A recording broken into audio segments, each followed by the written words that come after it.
So yesterday in the Shloka 12, we had done that once you are sitting on a seat and there's a lot of good description and an advice, what sort of a seat you are supposed to pick and how it has to be a little away from where other people are there to sort of disturb you. You need to find a good, useful location for your meditation. And the second thing is that you must also be alone, because if you go to a lonely place where you are accompanied by your friends or relatives or somebody who is supposed to help you or assist you, no, these are not. Kindly mute all of your microphones because we are also doing it. Prakash, you can kindly mute your microphone, please. Sanatji, please mute everyone else. So, what happens is that when you are going to a particular location for doing your meditation, you shouldn't be accompanied by anyone, even for the purpose of getting a few things easily done for you. Like if the king is going somewhere to meditate, or a senior officer or a CEO is going to meditate somewhere and is accompanied by a lot of people, actually he cannot meditate, because then they are going to push a lot of services. They're going to help him a lot and then spoil his meditation. So you don't need that. If you want to sit in meditation, you should be a nissahaya. You shouldn't take anyone's any help, and preferably aparigraha. Don't carry too many things with you so that you don't have any kind of fear. Find a place which is suitable for this. It should be a clean place. Either it's swabhavitaha or sanskarataha. It should be either purified or cleaned. There are a lot of purificatory rituals in our tradition, or you're sort of sitting at a particular place which is by nature very clean, like a mountain top and wonderful natural setting, or whatever you call it. So, in this particular two slokas, in the sloka 11th, they are giving you certain qualifications, certain ideas regarding what sort of a place you require, what should be the pedestal or platform on which you're going to do your exercise of meditation. And remember, this whole course of action is prescribed not for a person who is a family person or someone who is a CEO or a person who is married or anything. This is for a person who has gone beyond that. But even though it's meant for a sannyasi, by emphasizing that word ekaki is very clear in sloka 10, that's meant for a sarvakarma sannyasi, what it holds for us, for normal people who are still in a family situation, they have a marriage, they have a job to handle, right? These are inspiring ideas as to how we can negotiate as much as we can achieve while organizing our meditation. Obviously, he's saying satatam, continuously meditate. You cannot have an interlude of 5 minutes or 10 minutes and succeed in meditation. But somebody who has children, who has a responsibility, who is doing a job, obviously cannot afford that. But what he can afford is having a mindset in which there's this continuous thinking that I need to organize my life in a certain way that my primary focus is on purification of my consciousness, instead of adjusting everything around in his personal universe, around his job, around his husband or wife, or around his pet, or any particular thing which is outside himself. What is closest to him? His own self. What is dear to him or her? Its own self. So it's important that we organize everything else, keeping our own consciousness, which is again, I tell you, the personal and the universal become one in Vedanta. So, putting at the focus of our attention this perennial truth about Satchidananda Swarupata that all of us have, we should organize everything else around that idea that we're going to meditate. We are looking for internal peace. Right now, we are caught up in several responsibilities. We are going to pay as much attention as these demand. However, we will try to preserve best of our attention for that pure inner experience of love. And this experience of love is not a romantic or a sensuous kind of a feeling. This love is an attitude of being united with that perennial truth, with the Lord. Okay, so he's now having in sloka 11, having explained what sort of a location we are supposed to choose. Bhagavan now explains in sloka 12 what you're supposed to do. even if you get a wonderful place, if you don't know, it's like somebody presents you with a wonderful car, but you don't know how to drive. What are you going to do? You will make an accident. Somebody gives you, like for example, you are an aspiring painter, a friend of you presents you with canvas and all sorts of colors and brushes, but you don't know how to use them. So Bhagavan now says that once you have chosen your place, it's very important for you to understand how you're going to organize your biological and your psychological state, how to organize it so that you succeed in meditation. So what does he say? Tatri kagram manah kritva. By doing this manas, the mind, focused and one pointed, yata chittendriya kriyaha, and having that yatna, that effort to control and sort of discipline three things, two things. One is the mind and the senses, physically already there, right? And then what can disturb you? Well, physically, of course, if someone comes and there's some some noise or anything, but anything which is going to enter to you, enter into your consciousness, has to enter into your consciousness through your senses. So even though there is a bit of distraction, to be able to sort of hold your attention steadfast, and the goal of your exercise, the goal of your meditation, you must be just a chittendriya kriyaha. So all the kriyas of your mind and your senses, which could be sankalpatmaka, this very nature to connect with the sense objects that the senses have, because paranchikani, they are always the gates of all these senses. It's inside out. I mean, it's always outward. So upavishya asane, then you sit on that particular asana, that sucho they say, the purified place where you're sitting. Yunjat yogamatma vishuddhaye, and you'll try to connect, unify your consciousness. But for what? It is not for having any vibhutis, any kind of siddhis that I can control others. On websites also you Google, a lot of people doing business by making false promises that if you do this and you chant this or do that, you can influence this guy, you can please your boss, you can win the attention of so and so, all kinds of nonsense. And these are amply available in the marketplace called the internet.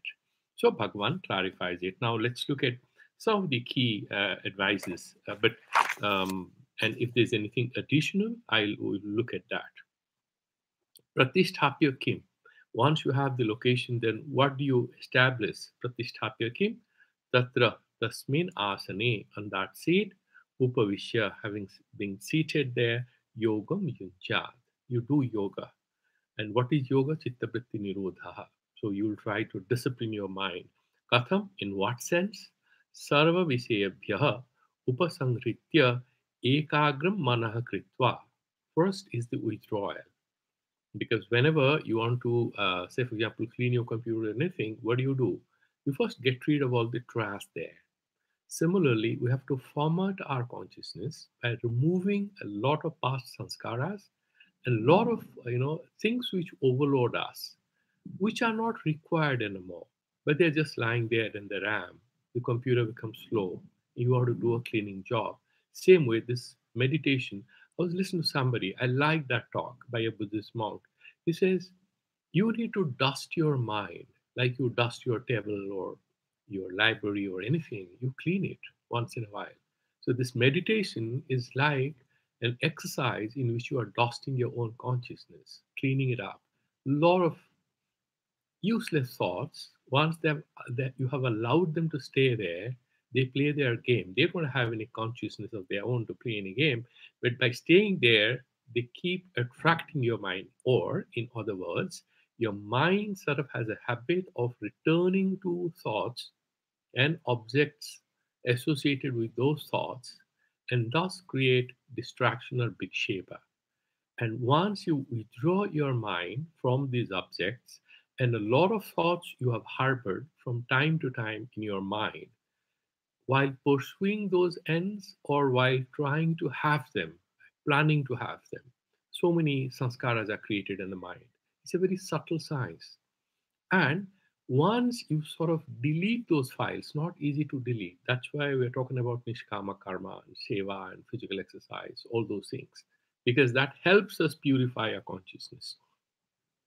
Okay, so for you first you withdraw, And then ekagram manah kritva yata yata chittendriya kriyaha chittam cha indriyani cha. Both the chitta, the mind, and the senses, chittendriyani, tesam kriya, and the activities thereof, the these mind and the senses, they play some games with us from time to time.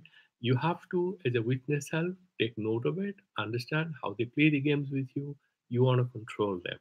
What do you do? Sanjeta yasya saha yata chittendriya kriyaha. The person who has disciplined the activities, what he's trying to say, you need your senses, isn't it? If we don't have our eyes, can we read Bhagavad Gita? No. Can we visit a temple? No. Can we go to a mountain to sit and meditate? No. We need these senses. The problem is not that the senses are enemies by nature. No. They are kind of enemies by being what we make them to be with our previous sanskaras. We use our eyes to look at a few things, and those things then create desire and temptation in us. Should we blame the eyes? These are jada padarthas. We are the master, they are our pets. Similarly, the ears, they are kind of dumb instruments, but we listen to a particular muse a few times, and that particular song attracts our attention. And when we are studying or meditating, somebody plays that song, we stop and we try to listen to it. Is the ear responsible for that? Ears? No. It's we. End of the day, everything sort of, we might say, my mind runs around. Who is the mind? It's us. And that's the question the Buddhists all the time ask. The moment say my mind does this, I am. If you say that these sort of things happen through me, they just start smiling because they are kind of over focused on this idea of mindfulness. So they will say, and same thing in Vedanta, except that the language is used in a different way to explain it to the people who want to learn the tricks. So they ask, okay, who is it? This is a problem with my desire. But what is that desire of yours? Where does it live? It lives on a treetop? Does it live in your drawing room, in your kitchen? No. The only place where it can live is within you, in your mind. End of the day, it returns. It's all about our consciousness. So even though we try to externalize a lot of our thoughts, a lot of our activities by naming them as different from us, end of it, these are layers and layers of impressions which we have overloaded on our consciousness. And we are, as for Vedanta, Sachidananda Swarupa, which means these are especially useless viruses which you have allowed, and they submerge our consciousness, and we are unable to see the purity of the truth about our consciousness. And we have to withdraw our minds, and that happens when we withdraw our mind and then we sit for meditation. And Bhagavan will explain how to go forward. Sa kimartham yogam junjat ityaha atma visuddhaye. And why should you do this meditation? Because there are a lot of gurus in the market who are telling you if you do this, you're going to look more handsome. If you do this, if you're a girl, you look much more beautiful. It's very good, isn't it? Some people say perennial use, and that's also a good business line. A lot of people give these kinds of advices that he looks much younger because he does a lot of meditation. As if meditation is for the purpose of, retaining this physical frame. This physical frame is going to fall today, tomorrow.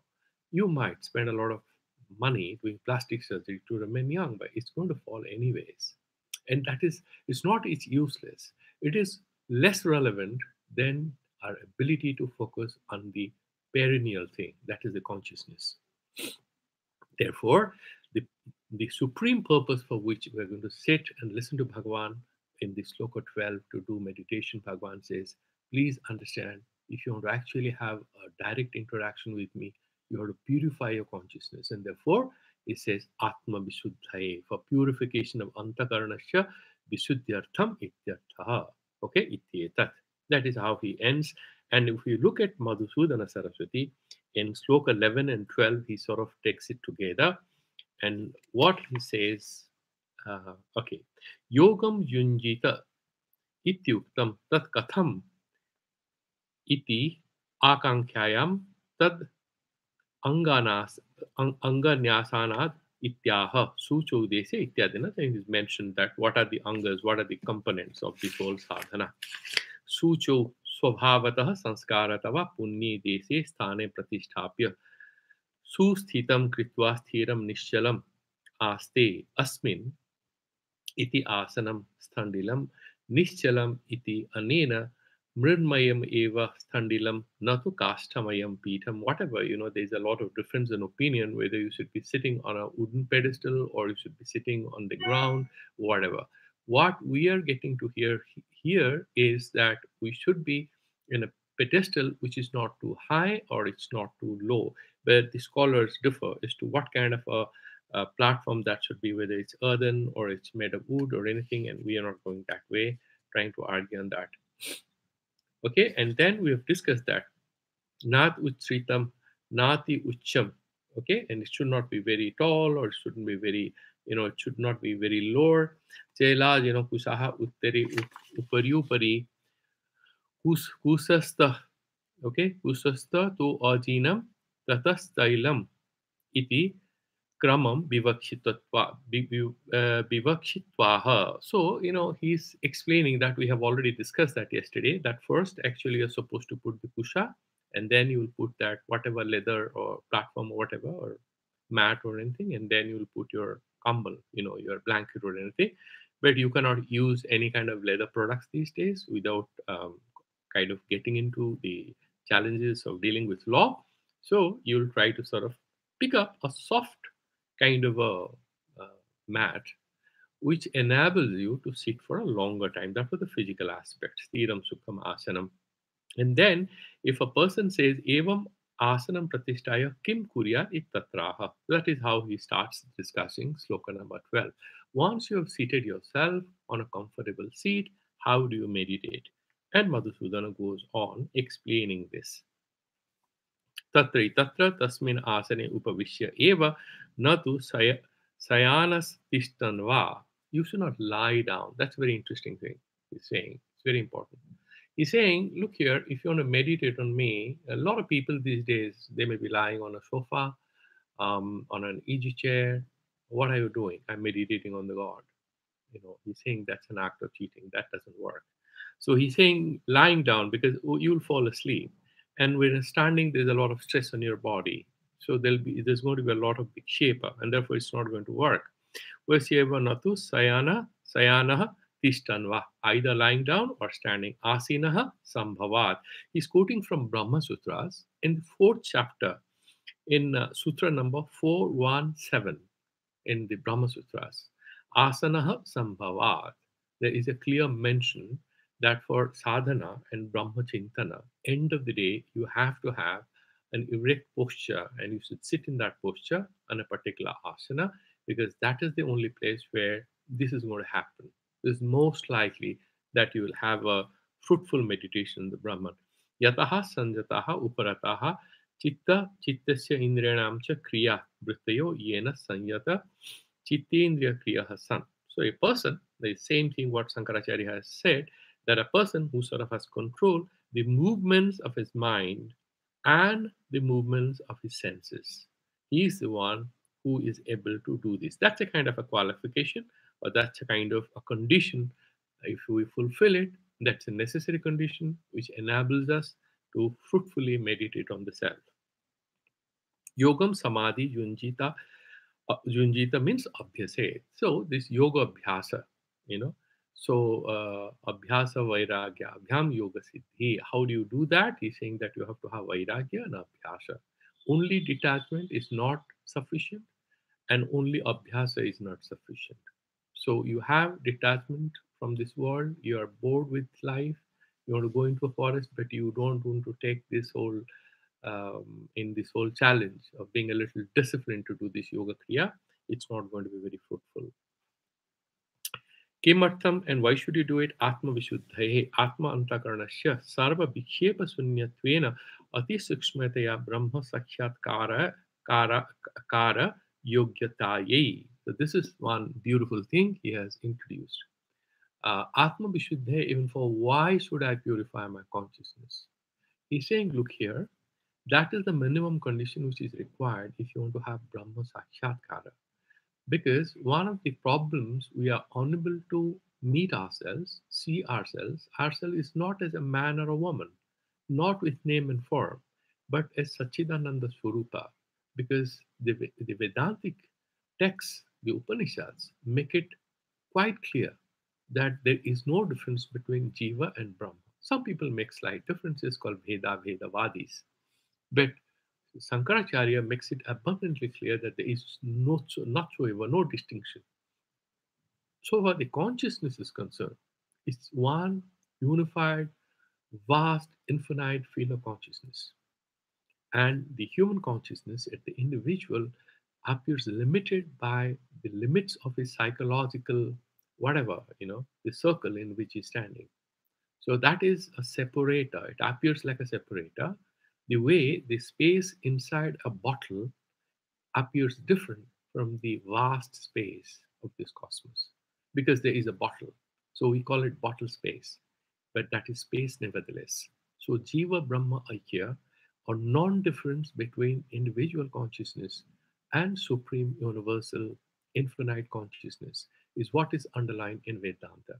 But here, all of us at a Vyavaharika sthara, means a phenomenal level, we will be differentiated by virtue of these, the lines around or the boundary around our individual existence, which is phenomenal, like the bottle space. The word bottle differentiates the space inside the bottle from space in general. Fundamentally the same, nevertheless, appears different. Once we ascend to a level of consciousness where these boundaries kind of melt and we get submerged in that supreme consciousness, not a physical fact. Why? The water bubble is always part of the sea. As Vedanta says, so far the water bubble says, I am the water bubble, it remains limited, it remains transitory. The moment the water bubble knows itself as the ocean, it is the ocean. Now that's how Vedanta sort of differentiates. How Dvaita or dualities or differences, these are all accepted at a phenomenal level. However, fundamentally, when we ascend to a higher level of meditation on the self, we recognize there's essentially no difference whatsoever. That is the message of Vedanta, and therefore he says, if you want to have Brahma Sakshatkara, my boy, it's very important that you have to purify your consciousness. That means remove the conditions and the sanskaras, which makes it much easier for you to accept dualities, to accept the limited nature of yourself. And once you purify that, it's much easier for you to see yourself as one and the same as the Param Brahman, and one and the same as the Supreme Consciousness, which is all pervading, all powerful, and is aware of everything. So that's how this whole equation is going to work out. And therefore, you try to do Atma Suddhi. Okay? And then it's a Brahma Sakshatkara Yogyatai Drishyate Tvagriya Vidya Suksmaya Suksma Darshibihi. This is a sloka. It's a couplet taken from Kathopanishad. And when Yama is giving his advice to Nachiketa, who are the people who are able to, have self-realization? He mentions this. This is too subtle a truth, and it cannot be perceived by all, and not without effort. It's not so easy to understand it. So, somebody who sharpens his consciousness so much that he removes all the clutter, all the dualities, and then with that sharp focus of his consciousness, he is able to focus his attention on this very subtle truth. And only if his summary is like that microscope. Imagine you have a lot of lenses, but a microscope, okay, you can see a tiny, tiny thing, isn't it? Few microns, it's able to recognize that. Our eyes can't. So if our eyes, our consciousness behaves like this, the super microscope or super telescope, whatever, whichever way you want to put it, then it can actually take note of it. But please understand, if I talk like this, I'm going to make a big error there. You know what is it? In case of using a microscope or using a telescope, you are looking at something which is outside of yourself. In Vedantic meditation on the self, you are not looking outside of yourself. You are essentially sharpening your focus so much on the self that you become the consciousness itself. So, the perceiver, the process of perception, and the object of perception, dhyana, dheya, and dhyata, they all sort of become one unified field of consciousness. So the theory of knowledge here is much different from the Western theories that we have all studied, that there is a knower, there's a process of knowing, and there is a known. And the same thing sort of applies even in case of different Indian schools of thought. But here, what they're saying is that at that level of pure awareness or knowledge, what remains is pure awareness itself without an object, because the object is no different from this awareness. That makes it a little complicated for a lot of people to grasp what Vedanta is trying to convey. And what it tries to convey is this: that we'll ascend to a level where everybody exists physically, yes, phenomenally, yes, these dualities, yes, but then the consciousness reaches the point where these dualities lose their relevance. Like the sky continues to look blue even after you have studied physics and you know the sky has no color, this world will continue to appear as many, even after you have Brahmajnana. Why? Because, but it will be Badhita. Like a physicist looks at the sky, which looks blue, the physicist will say, yeah, it looks blue, but it's not blue. Same way, the Vedantist will say, it's just one reality, even though he sees his brothers, his sisters, his students, everybody, the duality shall remain at a phenomenal level. So he says about Atma Vishuddhaye. If you want to have Brahma Shakshatkara, then you have to focus your mind and make it very, very sharp.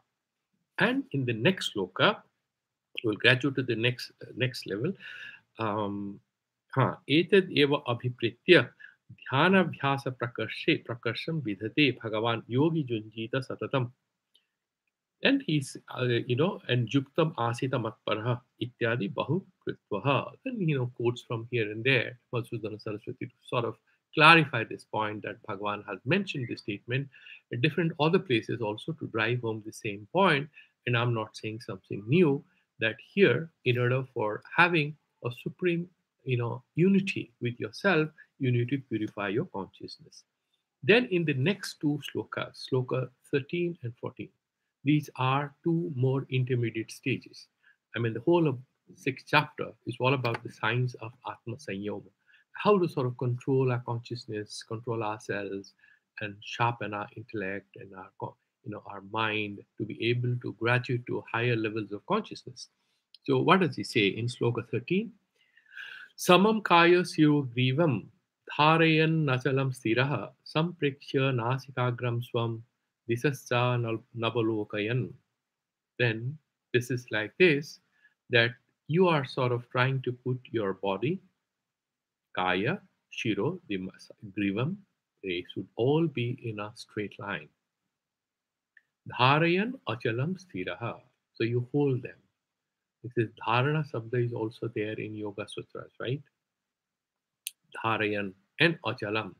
And once you have held yourself in a straight line on this asana, and you have controlled your senses and you have sort of controlled your mind, then again we are back to dealing with the physical frame in which we want to sit for a while to allow this mind to have a sharper focus, because that is where we started, that you have to do yoga in order for Atma Vishuddhi Karana.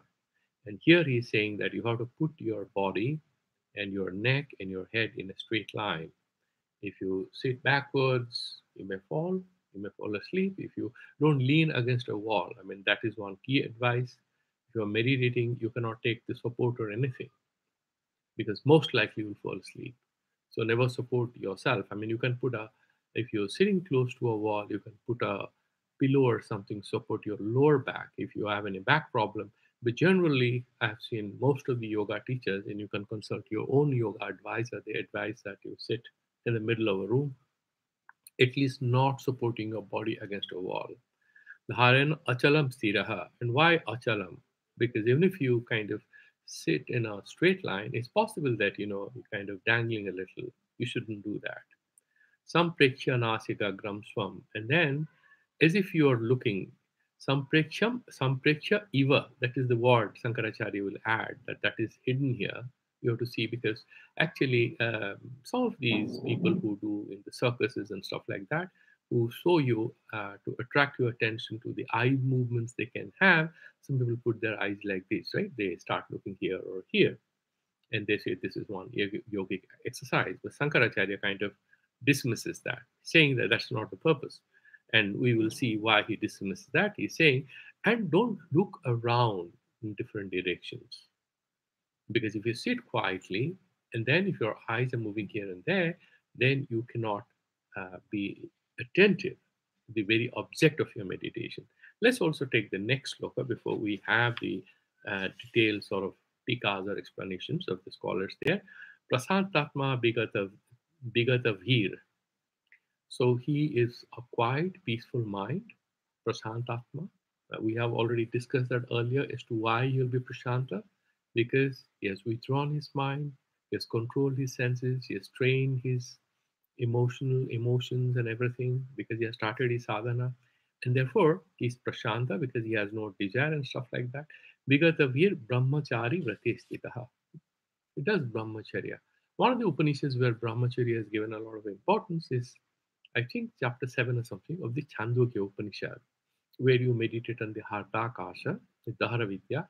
In that particular context, there is a mention about why Brahmacharya is so important. Brahmacharya is not only sexual celibacy. In fact, there was a debate, I think, somewhere I'm forgetting, between Vasishtha and Vishwamitra. And Vasishtha had hundreds of sons or something. He had a wife, but he was Akhanda Brahmachari. And he was much superior spiritually to Vishwamitra. All of us know about it from the Puranas. So if a person is married, this kind of question can trouble him. Am I supposed to have sex because I'm a spiritual person?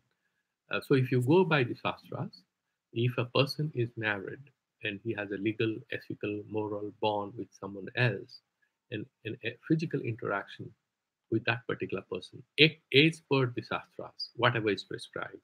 I don't know much about it. You can find for yourself. In the 8th chapter of the Brihadaranyaka Upanishad, there's a lot of discussion on it, but then that chapter is actually not taught to the sannyasis because it's not of any relevance, but that is very relevant for the grihasthas.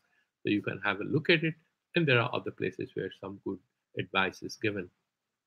The purpose is that brahmacharya here is not necessarily about abstinence. Brahmacharya is about a whole gamut of activities which are about a certain orientation of life. Because we are talking about a level of sadhana in which the eligible person or the real adhikari is a sarva karma sannyasi. And obviously, he cannot return to a married life or a relationship. Because once you return to that sort of a situation in life, it has its own paraphernalia to be fulfilled. And then you cannot do that kind of concentrated work you want to do on your own consciousness. And therefore, brahmacharya, you have to take the meaning of it in a much more holistic manner. And most of the acharyas, which they have, what they have highlighted by this word, is that loyalty to your acharya with whom you're living, or the ashram, abiding by the rules, having susrusa, listening to the acharya to help him, because these are all a kind of an attitude where you purify yourself and you develop that devotion for the shastra, for the acharya, and for the deity or whatever, depending on where you are, and depending on whether you are a Buddhist or a Jain or a Hindu, whatever. But I'm saying that Bhagavad Gita could be seen as a spiritual text for virtually everyone. And therefore, I'm saying, irrespective of whatever you believe in, brahmacharya would essentially mean a life of self control and self denial in a very positive sense. It's not restrictive, it's opening of the consciousness to have a far wider grasp of reality than what is permitted by otherwise a free liberal attitude towards life. Please mark my sentence, what I'm trying to convey. What I'm trying to say is that a person who apparently has a wife, a children, and goes to hotel, and so he's liberal. Another person doesn't go to many places. He's restrictive externally. But why is he restrictive externally? Because internally he wants to have a greater grasp of the experience of life. And that experience of life, that grasp, only is possible, that sort of a wider grasp of life is possible if he reduces his attention from many other things which will pull him or her from different directions. It's like a person who's a physicist and whose wife or daughter sees him as a very boring person because he's all the time lost in the books and his numbers and his equations. But only that enables him to understand what the cosmos is all about because otherwise he cannot do it. So you have to accept this that it's like everything has you have to have a trade-off. If you want to have a deeper experience of the spiritual secrets of life and what life is all about, you have to leave behind a few things. And that's the kind of trade off that Bhagavan is talking about.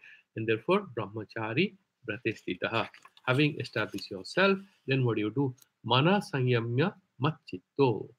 Then you control your mind. You have already started that. And you focus yourself on me. And here, mat is not referring only to Bhagavan, Lord Krishna, with a name and a form. And that will be explained by Shankaracharya in a beautiful way. Yuktaha asita mat paraha. All the time oriented towards myself. Okay, so let's finish. I think we have time to be able to do these two slokas. And let's focus on Shankaracharya first, and then we'll go to others. So, what he's saying, Bahya sadhanam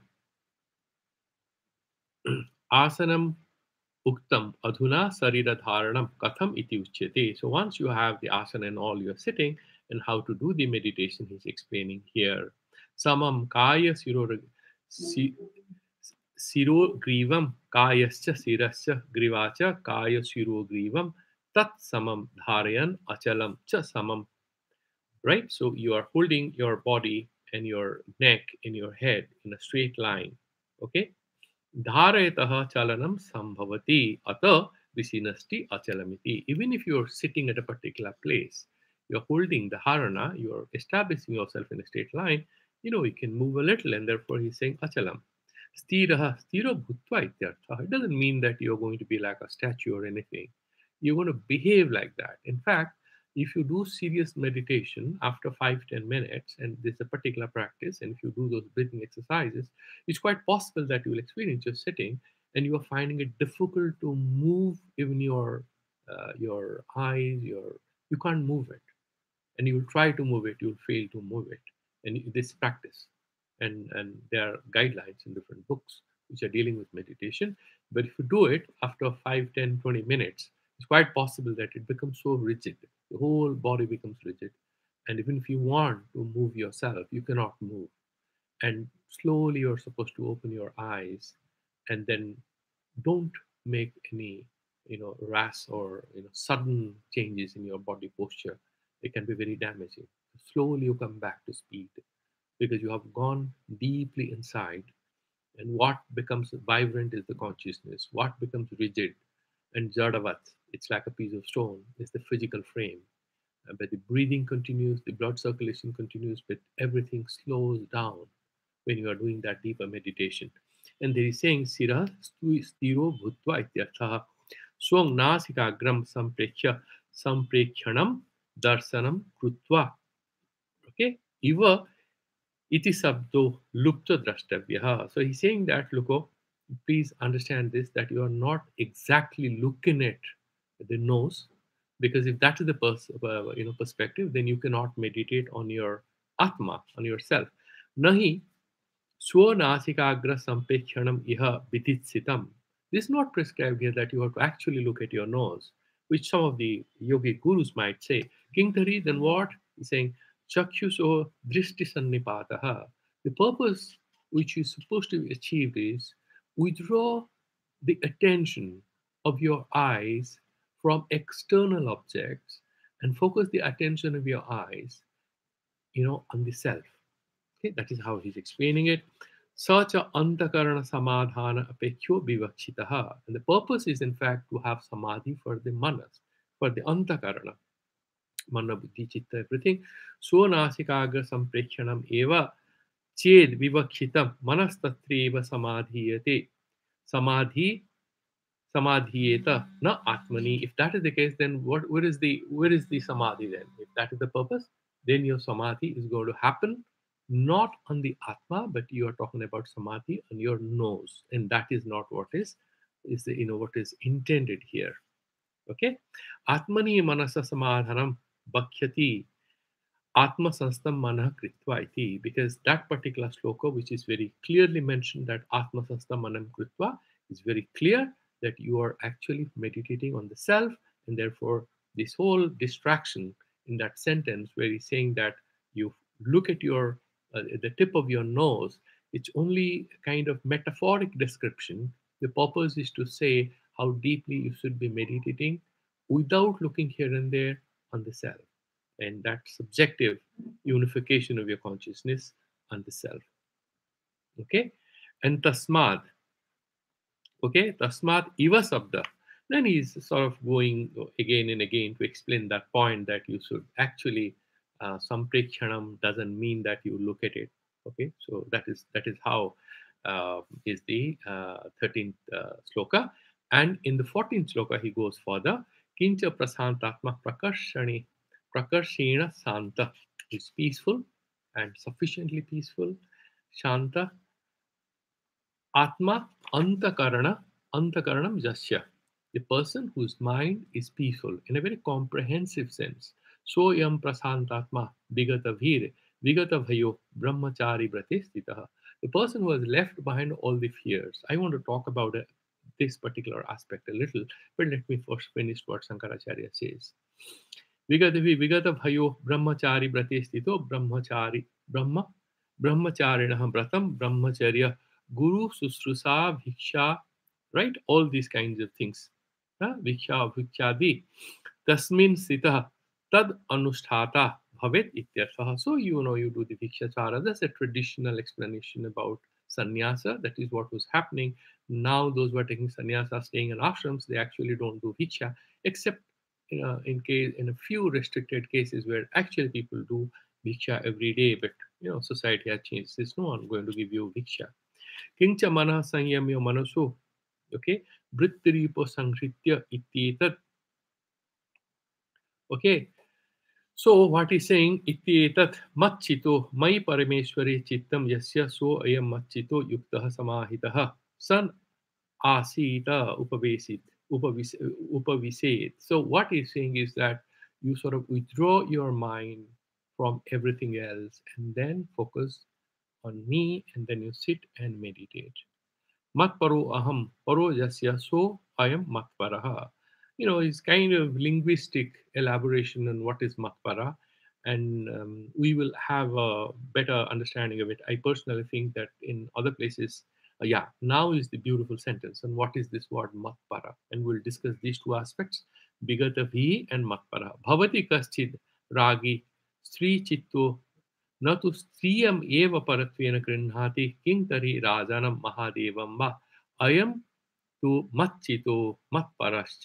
So these are two interesting things. He's explaining what is the meaning of matparaha, that you focus on me, and what is the meaning of bigatavi. Let's discuss these two things today, and we'll take it forward tomorrow because we are kind of having 7 minutes.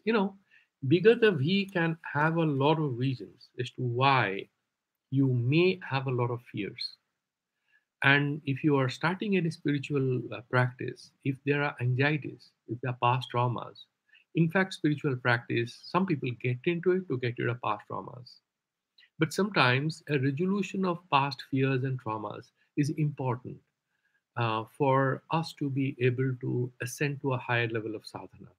Because if there is a particular point of trauma that needs to be resolved, and if required, one can actually take professional help.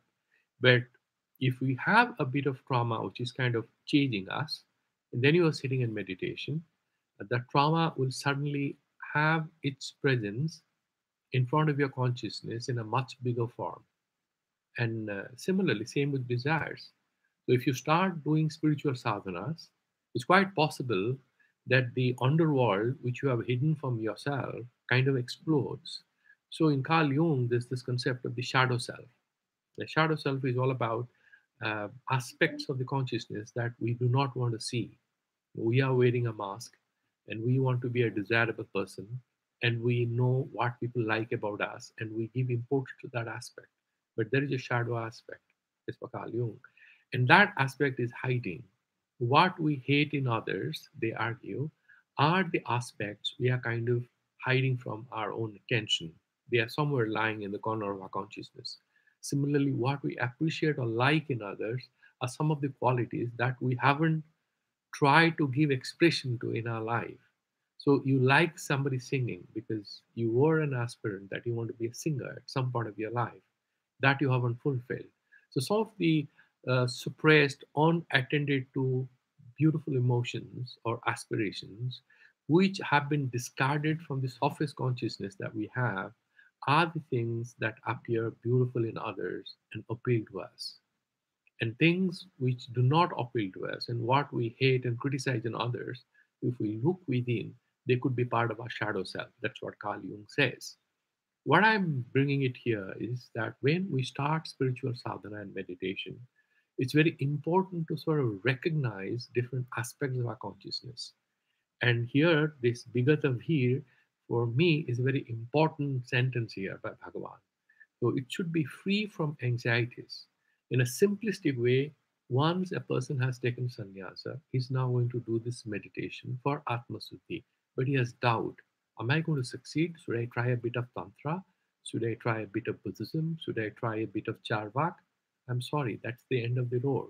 If you get too confused, then you cannot make any progress.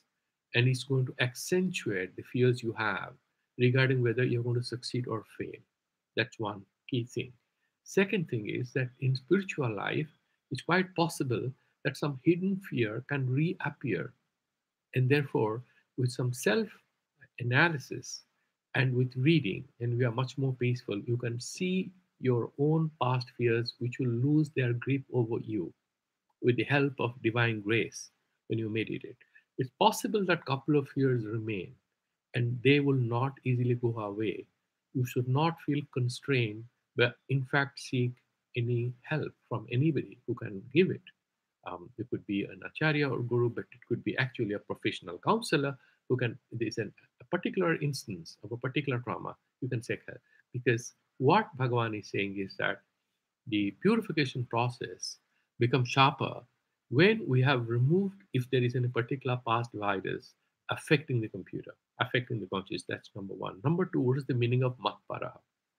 This is the second important issue to be resolved before we end our discussion today. What is saying Bhagavan Shankaracharya is very beautiful. You know, it's quite possible that there is a person who is in love with a girl or a woman.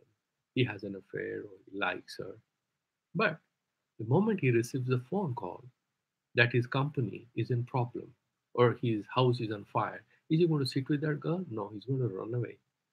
He's going to run away in a second without looking at her even for the second time. So there is a hierarchy of needs, and there's a hierarchy of what is important in our lives. And when Bhagavan says Matparaha, what is hinting is it's not like a person is sitting with a woman for a few minutes to have a cup of coffee or tea till there's an urgent phone call, that there's office work, or it is about his wife or his children or anything. You know, he runs back to his responsibility. What he thinks is more important to him, right? Now, when we are doing this meditation on Lord Krishna or on the Atman, it's not like that girlfriend with whom you are spending a few minutes for the heck of it, for the fun of it. No. Here, the Matpara Bhagavan says is like that is the ultimate thing for you. You organize every other aspect of your consciousness and the working of your mind around this theme that you are looking for the self. So, if we organize our life around the supreme Lord, which is center of the universe of our consciousness, then everything gets guided. And I am reminded of a beautiful sentence, a very powerful sentence of Sri Aurobindo, who said, all life is yoga. It's not that yoga is for a few minutes or few hours. The whole life has a yogic direction. Then within that particular larger framework, you have one half an hour or you have 2 hours where you are sitting and doing yoga or japa or anything, but you remain nevertheless throughout the day. You are having in the center of your universe that one thing that you are looking for yourself, and that the supreme self is guiding you. Once we are able to live in that consciousness, first thing, the fears go. Second thing, the distractions lose their importance. And if we are trying to do meditation, like I have a dog, I have a car, I have a job, I have a husband or wife, and I have children, I also have a spiritual life. No, that's not going to be very fruitful. That is what Bhagavan is saying here. And we will look at uh, other elaborations by Madhusudana Saraswati tomorrow. For today, we'll stop it here, and we will do the Santi Mantras.